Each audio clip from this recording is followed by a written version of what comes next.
مراحل عقد نکاحت در ولایت کابل. زوجین عریضه یا درخواستی رسمی را عنوانی محکمه ابتدایه در ناحیه مربوطه ولایت کابل مبنی بر عقد نکاحت ترتیب می نمایند.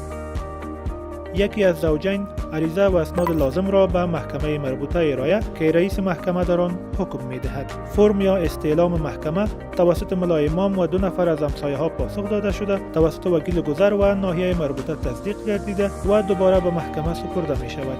در محکمه زوجین جهت عقد قرارداد اقرار نموده و 2 نفر شاهد جهت ثبت ازدواج زوجین شهادت ارائه می نمایند.